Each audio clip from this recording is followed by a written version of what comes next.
What's up guys, Carl's Garage back with another video, and in today's video I'm going to be showing you all the tips and tricks on how to change your oil. This is my mom's car now. If you saw the first video where I changed my oil in my sister's car, I did not give y'all the best video. I did not post the best video for y'all with the best information. I apologize for that. So to make up for it, I'm going to be doing this video with all the tips and tricks you need to change your oil properly and be sure that your car is going to be running right. So without further ado, let's get into the tools you're going to need. Alright, so to start off with the tools, you're going to need a jack stands, and car chocks, just because you have to get under your car in order to drain it. If you do not have a jack and jack stands, what you can do is drive up on the curve, you get a little more space under there, and you should have enough space to actually change your oil if you do not have a jack and jack stands. Next, you're going to need the actual oil, so you can look up online which oil viscosity your car needs. We need 5W20 and the oil quantity. So now the most common different types of oil are going to be full synthetic, synthetic blend, high mileage, and conventional. I'm going to be putting full synthetic in this Ford Fusion. It has about 70,000 miles, but full synthetic is going to keep it running nice and smooth and keep the life of the vehicle lasting long. Next, once you get the oil, you're going to need a funnel so you don't spill all the oil into your engine bay. After that, you could need a rag. So next is the oil filter. So you could go to Walmart. They have a little book. You put it in your vehicle type. It shows you all the different oil filters you want. I went with the ultra synthetic just because I want the life of the vehicle lasting long and my mom to be safe. So I went with that oil filter. Next, to get the oil filters off, you have either the claw, what I like to call it, to grip onto the oil filter, loosen it, or you have a strap. So after the oil filter, you're going to need to drain the oil. And for that, you're going to need a ratchet and a socket. I believe for this vehicle, it's a 13 millimeter. They're usually 13 to 15 millimeter sockets, but we'll find that out whenever we get under the vehicle. Some vehicles have a skid plate. You're going to have to check on your vehicle if you have one or not. But a drill with the correct drill bit makes it so much easier to take it off. Then lastly, you're going to need a drain pan. So whenever you're draining the oil, you don't want to get oil all over your driveway. So spend the $10, $15 extra just to get a proper drain pan, just so you don't make a mess everywhere. All right, so we got the tools down. Now let's get to the first step of changing your oil. All right, so first step, before you even jack up the car, you're gonna wanna make sure you're on a flat enough surface. Pop the hood. Once you have the hood popped, you're gonna check the old oil. First dipstick, you just wipe off. Then when you pull it out the second time, you can check it. It needs to be between those two arrows. After you check the level of the oil at first, you're gonna pull out the dipstick and you're gonna take off this cap just so that the suction is good, so that it's bringing air in as you drain and it drains faster. Now you can put your car chocks behind the rear wheels, and now you're ready to jack up your car. Once you've loaded onto the jacks, just give it a nice push on one of the corners, and that's feeling nice and sturdy. But you can always leave the jack stand under just in case something happens. All right, so now we got it jacked up. Now let's get onto the car. Right here, this is gonna be the skid plate, and the drain plug is right above here. So unfortunately, with cars with skid plates, you are gonna need to take these off. It looks like these are gonna be a 10 millimeter socket.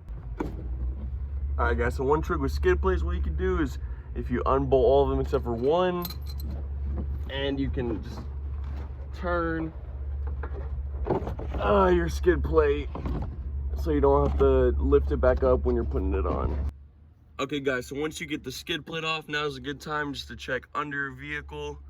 Just make sure there are no leaks. These coverings are good, but just do like a quick, just quality check of under your vehicle. Right, so next you're gonna locate the drain pan. So you can find that here just by looking at the bottom of the engine. It's gonna be bolted on with a lot of bolts all the way around the drain pan. And it's gonna have a drain plug right here. So this is what you're gonna remove when you take out the oil. There we go, okay. Place this drain pan directly under the drain plug and a little bit outwards facing, because right whenever I loosen it, it's gonna squirt out the way it's facing with all the pressure.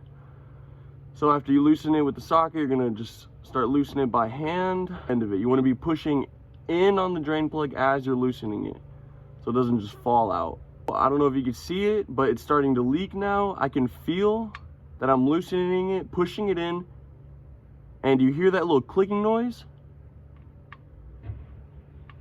That means it's at the end of the thread, so it's ready to be pulled out. So loosen it all the way, then you're gonna pull it out and pull it away so the stream is just nice and easy into the drain pan. Only master mechanics like myself are able to do it. So, voila. Told you.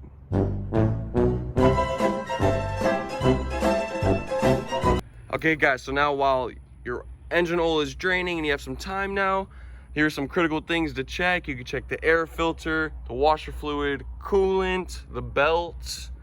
Just check any hoses, make sure it's all vacuum sealed, there's no holes or anything. Check the battery and the brake fluid. So for the brake fluid, make sure you wipe off the cap. And if you look at it, just make sure it's not green and make sure there's no sludge. This brake fluid is looking really good. Next thing to check would be the tire tread depth in the front on all 4 tires, because it is recommended that when you do your oil changes, either every oil change or every second oil change, to get your tires rotated, because there's more weight on the front than the rear. But I will have an in-depth video on that if you want to click the link up here. But after we check out all our fluids are good, there's no leaks or anything, tires are good, now we'll go back under the car and check the oil. Okay, so now you can see the oil is dripping, so that's a good sign. It's ready to be plugged up. And once we plug it up, we will need to get a torque on this. Get your drain plug, just inspect it, make sure all the threads are looking nice and clean. If you get a new gasket, make sure to replace that. If not, just make sure the gasket is on there. Get your drain plug. This is important. At first, you only hand tighten it. Don't use a drill or any kind of ratchet yet. Just go in by hand, tighten it all the way. Next, you're gonna look at the torque spec for your vehicle. For my vehicle, the Ford Fusion, it's gonna be 20 foot-pounds.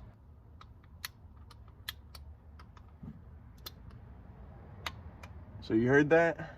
You tighten it until it clicks like that, and that is tight enough.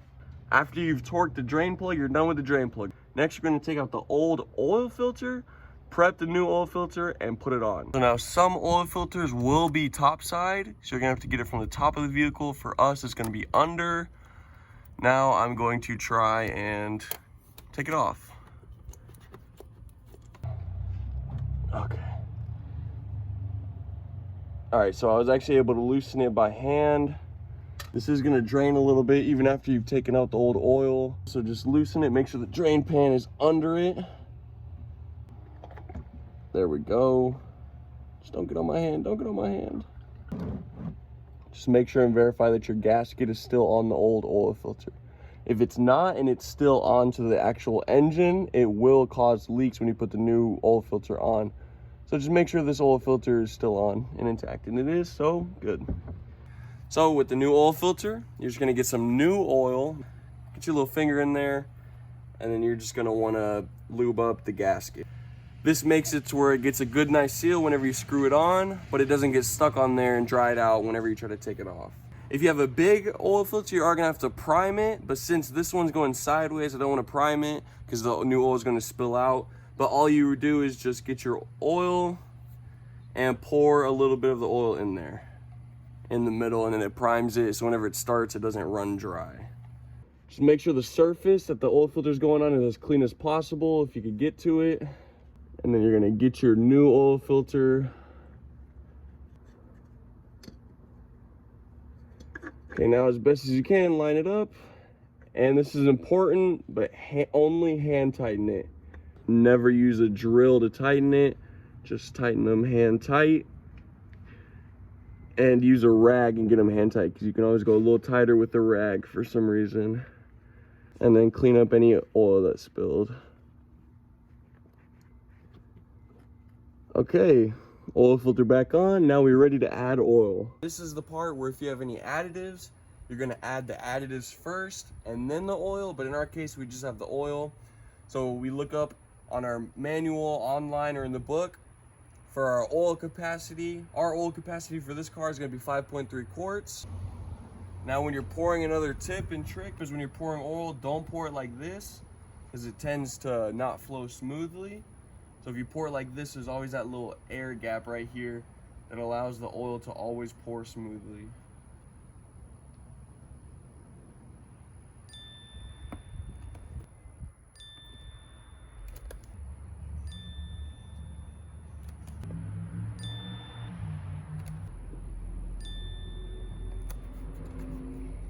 Okay, 5 quarts. Now we're gonna add 0.3.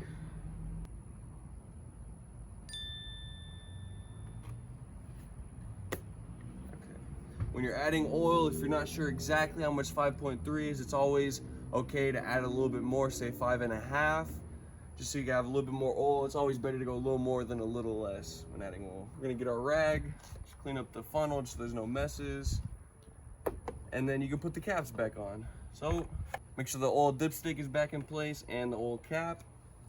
Then once you've done that, we're gonna start the car and then do our quality inspection. Okay, good, so now once your car is running, you're gonna wanna go back under the car and make sure the oil filter and drain plug are not leaking at all.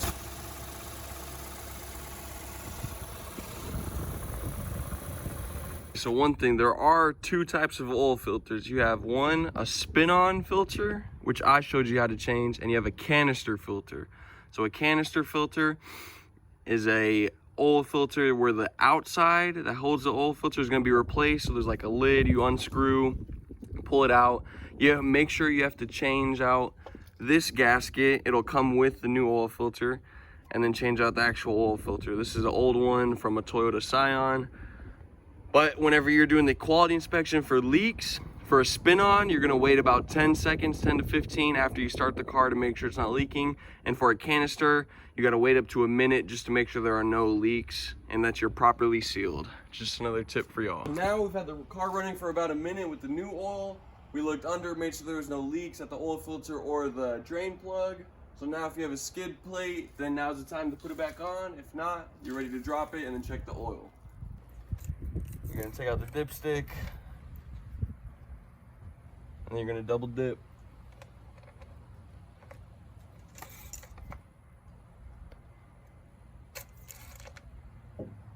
Okay, good. So now you can see here on our oil level, it needs to be between those 2 arrows, the min and the max.